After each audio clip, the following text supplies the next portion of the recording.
बोनी thorax की surface anatomy को हम इस इमेज से समझते हैं। हमने कहा था कि दोनों क्लेविकल्स के दरमियान एक नोच होती है that is called as jugular नोच।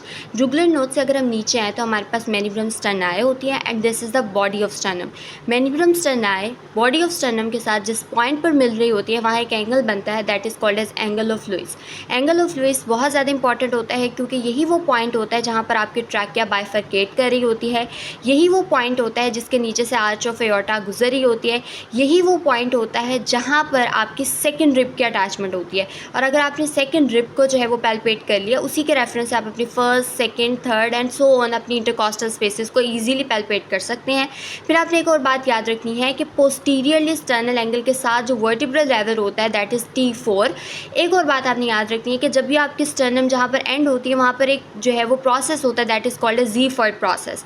इसके अलावा हमने कहा था कि हमारी जो पहली 7 रिब्स होती हैं we call them as true ribs, क्योंकि यहाँ पर इनकी कोस्टोस्टर्नल अटैचमेंट यानी स्टर्नम के साथ जो इनका जॉइंट बन रहा होता है वो सेपरेट होता है, ठीक है। जबकि हमारी जो 8, 9 और 10 वाली रिब्स होती हैं these are called as false rib, क्योंकि इनकी एक कॉमन कोस्टोस्टर्नल अटैचमेंट होती है, सब मिलके एक ही जगह पर स्टर्नम के ऊपर अटैच कर रही होती हैं। और बाकी हमने कहा था 11 और 12 वाली रिब्स जो हैं वो फ्लोटिंग रिब्स होती है क्योंकि इनकी अटैचमेंट सिर्फ वर्टिब्रा के साथ होती है, इनके स्टर्नम के साथ कोई अटैचमेंट नहीं होती है। So this is a basic overview of the surface anatomy of thorax.